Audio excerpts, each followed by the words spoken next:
Did you know God has a dad? I'm Brianna, I'm a life coach, and I am here to support you in your religious deconstruction and your connection to God. What I said has a lot of history behind it, and we're going to get into it. I will issue this disclaimer. I'm not going to be great with facts because just the way my brain is set up, I'm not getting it. I mean, I get it, but I'm not like, the details aren't sticking. At any rate, this is about the idea. This is really a bit of a thought exercise to help you reorient to thinking about things from a different perspective instead of just the Christian lens that you probably have mainly been shown any of this from. I am making 3 videos to culminate in the video that I actually want to make, which will be the 3rd video, and that will be reimagining our relationships with God. But I felt like these other 2 videos need to be made to sort of set the scene for me to talk about what I want to talk about. So if you are seeing this, just know there's 2 more right after that.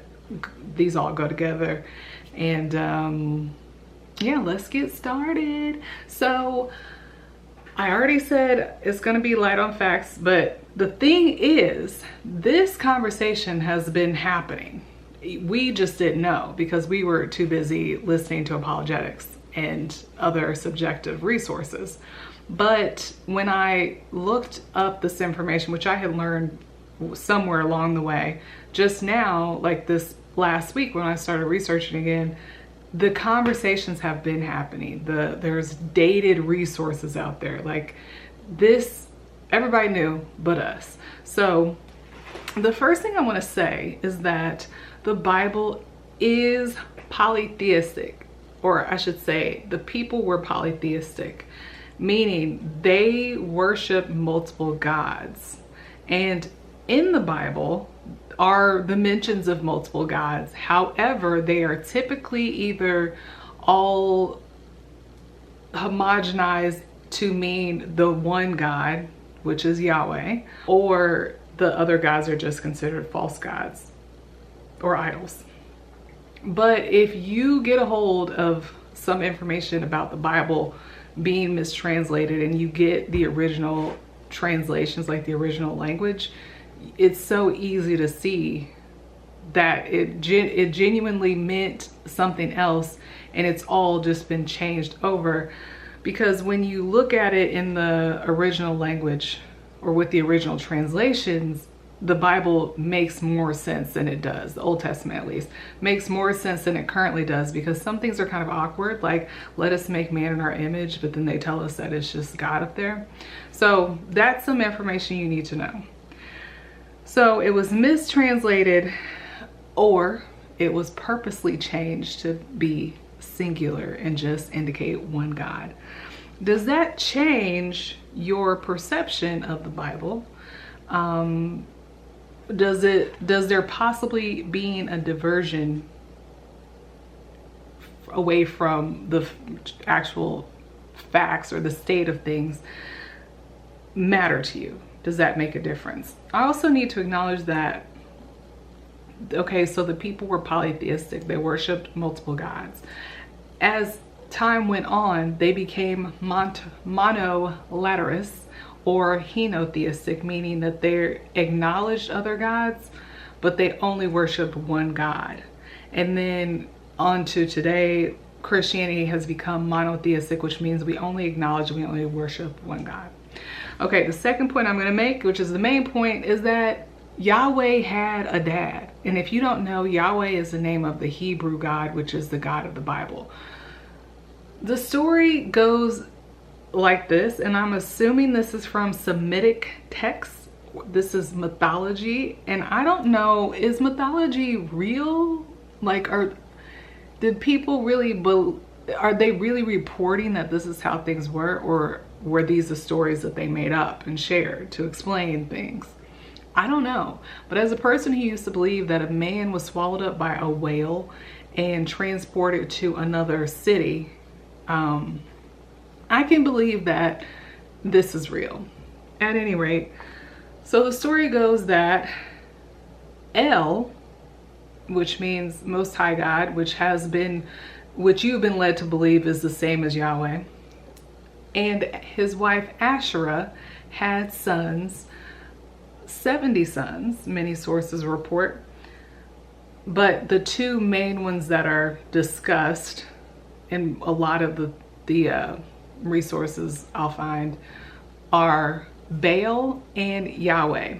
You've heard of Baal. You probably, like me, thought Baal was just some idol. And I always imagine the idols to be like American Girl sized stone carvings. But no, Baal was a god as much as Yahweh was a god. Baal was given, well, each of the sons were given a region. And I'm not clear on, is it a region of the part of the world they were in or the entire earth? That would make sense to me. And then plate tectonics happened and then things changed. But they were given their own peoples. If I'm correct, Baal was given the land of Phoenicia and the Philistines, and Yahweh was given the people of Israel. Now, one thing to note is that Israel was originally assigned to El, because Israel literally means he who strives with God, and remember, El means Almighty or Most High God. And Yahweh means I am. Yahweh is also represented with a tetragrammaton, and that is the YHWH, all consonants.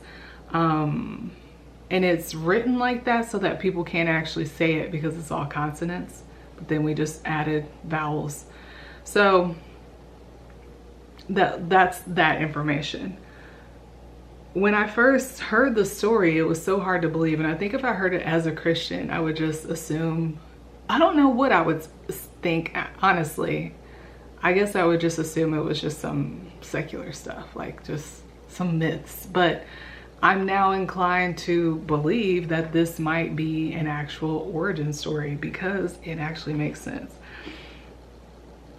Okay, so each son was given a region of the people. And then that rolls into the next point, which is that the Bible, the Old Testament, is about the people of Israel. And the people of Israel are writing their own stories. And what have we learned kind of in the last decade, what have we learned? And the answer to that is we've learned that the hero gets to write history. So when I realized this, first of all, my question was, when I realized that let me back up. When I realized that each God was given its own region, I was like, okay, so who's my God supposed to be? As an African, who's the God of my people? I still haven't figured that out. But I just kind of was like, are we all invested in this Israelite story and it has nothing to do with us? Is this God not even for us? And then the second question is, if the Bible's written about the Israelite people, by the Israelite people, and about the Israelite God, how do we feel about the objectivity of this account? Because to me, it makes sense that the people would say all these amazing things about their God, even to the point of saying that their God is the only God, and even to the point of saying their God created heaven and earth. That makes sense to me. It also makes sense that they would report all the great things that their God did, also downplaying the terrible things that their God did, because that's what people do today. As I was trying to plan this out, I was reminded of when Donald Trump was president and he had the football champions, probably of like 2019 or something, to the White House, and he gave them fast food. And I remember somebody on my Facebook was like, what's wrong with giving them fast food? My kids loved to get McDonald's after practices when they were growing up.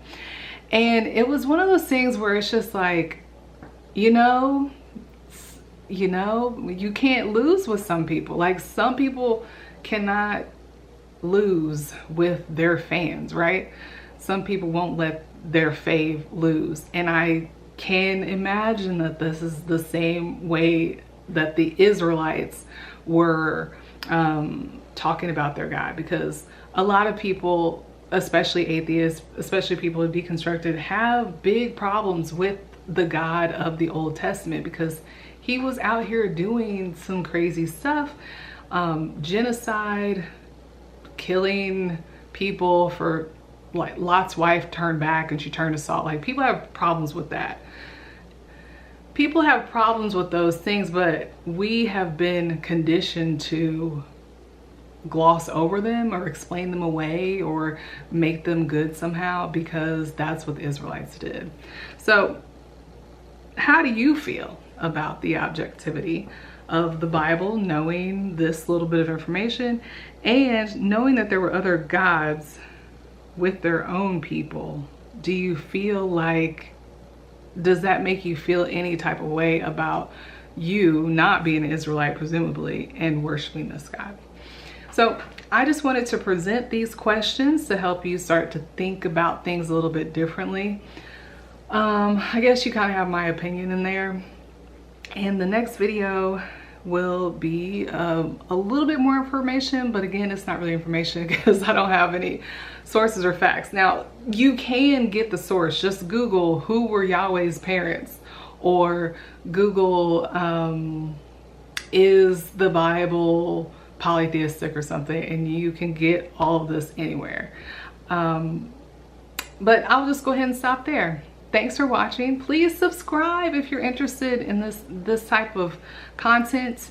If you want to see the next 2 videos in this little mini series, and please like the video. Unlike God, I am a human and I need external validation, so I would appreciate some comments and some likes, and I will appreciate if you catch me in the next video.